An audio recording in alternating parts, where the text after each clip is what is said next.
The day is finally here. We are out. Taking the 2024 KTM 300xC through its paces. I finished the break-in process with another kind of easy ride out here at one of my local spots. And we are past the manual recommended break-in period. So today is the day to let her eat. Excited about that. So here's some information on who I am so you can know why this information matters to you. I've been riding dirt bikes for about 3 or 4 years now. I rode them when I was a lot younger, but that experience probably doesn't matter considering big boy bikes are a lot different than TTR 225s. The previous bike I was on is a 2010 KTM 300xC, so significantly older as far as technology goes. But I'm super familiar with the trails out here. The stuff that I'm going to be riding is all things that I've ridden on my previous bike, so hopefully there's going to be differences that I'll be able to accurately describe. But again, average rider here, guys.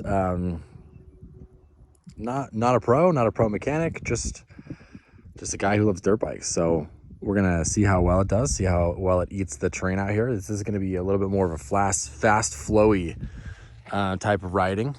We got a lot of sweet single track out this direction, stuff that goes down through some nice washes, and we got trails that go up into the hills. So we'll be able to hit a lot of different things today. Let's do cold start. Let's talk about that. There's a lot of information I've been seeing on YouTube. People are talking about lots of different things about cold start, about the difference between these TBI motors versus TPI versus carburetors, and people are saying all kinds of different stuff. So let me just explain what I understand from what the dealer told me, what the dealer's mechanic told me, what the manual is saying. So hopefully we can clear up a little bit of any misconceptions. First of all, there is your cold start. So that's going to be down here. So cold start is this yellow knob that's actuated by clicking it up, actually. And then your throttle, you can either push your throttle forward or open it, and that will release your cold start. The next knob to be aware of is right here, red. That is your idle adjustment screw. That's one you can adjust, obviously. Dealership mechanic said don't ever adjust this yellow one, which I'm actually not totally sure why you'd want to twist like counterclockwise or clockwise. So if you guys know what that's about, drop a comment, let me know what twisting that knob would do to the bike.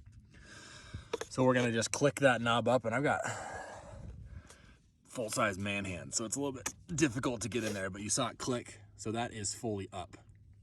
Now we'll go and get the bike started, and you'll hear that it's going to be idling higher. What that's for is because bike is cold, engine's cold, ambient air temperature is cold. The map for the bike is going to be really rich. So opening that cold start allows more air to flow to let the bike properly burn that extra rich mixture on startup. So super important that you push that when the bike's cold. Otherwise, you're going to fouling plugs, which a lot of people are complaining about. So yeah, make sure you push that cold start, and you'll hear that it's just going to be idling higher than you're normal used to. So at this point, what you should do, or what I would do, is we're just going to let it idle for probably 2 or 3 minutes. I'm sure there is a temperature you can benchmark to let the bike reach. These don't come with temperature gauges on them, so you get to use the old finger gauge by grabbing the top of your radiators. In this instance, you're shooting for about 145 degrees for when you can switch that cold start off. So we'll let it idle. We'll come grab the radiators every once in a while, but right now we're gonna go throw our gear on and get ready to rock and roll.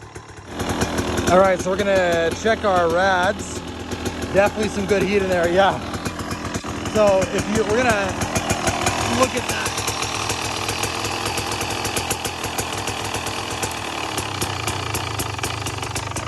And what I did was I actually just rolled the throttle forward just ever so slightly.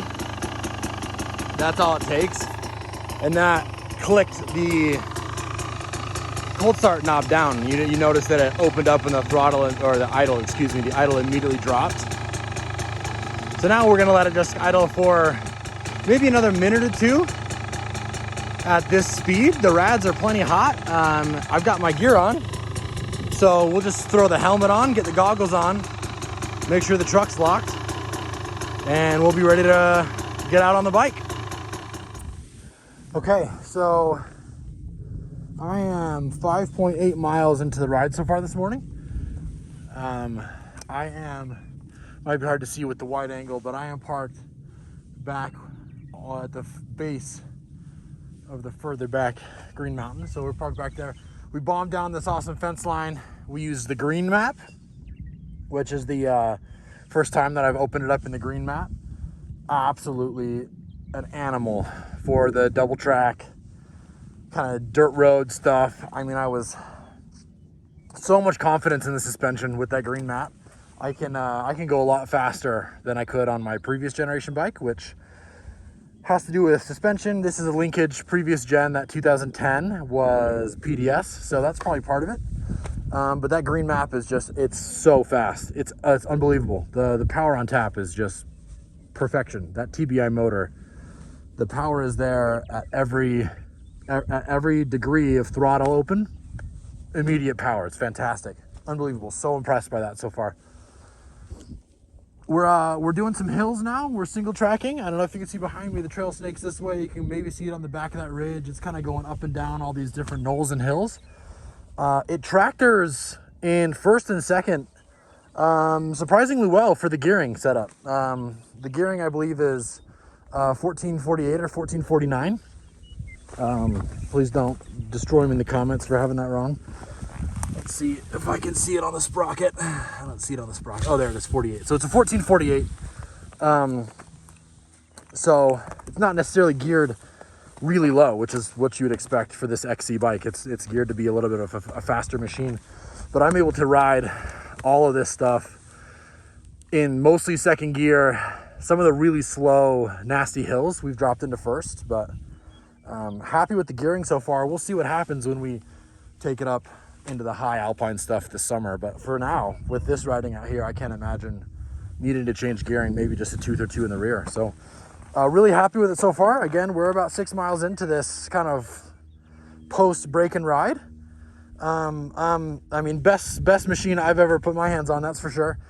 Again, you got to remember that I don't have experience on betas, on Shurkos, on, you know, all these other brands. My last bike, again, 2010 KTM. So but for an average rider like myself, I notice a huge difference. I'm blown away at the difference on the TBI, on the new exact fork, closed cartridge spring fork. It's a fantastic machine. We'll give you more information later, but for now I'm kind of just gushing about it. Best bike I've ever ridden. All right, let's do some initial ride thoughts as we're pulling out of the parking lot here. First of all, the bike's incredible. I mean, it's a brand new machine, modern day 2-stroke, TBI engine. There's not a lot of complaints coming from a guy coming off of a 2010 bike. So incredibly happy with it in that regard. The power is perfect everywhere. We were riding in the green map on the way back in the kind of the bottom flat stuff. And I'll compare it to like an old school YZ 250 in the green map. It just screams up top. It's just an absolute blast to ride. You couldn't wipe the smile off my face going through the whoops in the green map. It's just incredible. The suspension's fantastic. I was 1 click soft on compression on the front, 1 click soft on rebound on the rear. Really liked that setup. I'm still in the middle of the break-in period for the suspension. I'm seeing reports that it's anywhere between 5 to 10 hours depending on how hard you ride it. I'm a big guy, 270 pounds, so I'm assuming my break-in will probably be a little bit faster because I'm just harder on the suspension. I will end up doing springs in it, so we'll do some videos on the springs. You guys, springs are not that bad. I'll be able to show you guys front and rear how to respring your bike at home, save yourself, you know, $600 to $800 in labor costs. Again, just average rider, average mechanic, and dirt bikes aren't too bad. They're not too expensive. They're not too hard to work on. So subscribe to the channel to see some more future content, more rides like this. We'll do some GoPro stuff on the bike so we can get some POV footage. We'll do more videos, longer stuff in the garage. We'll do protection parts is probably what's coming up next. I've got some stuff coming in the mail, and yeah, we'll hang out. We'll do some garage talk, and dirt bikes are rad, guys. So yeah, leave a like, subscribe. We'll catch you next time. Peace.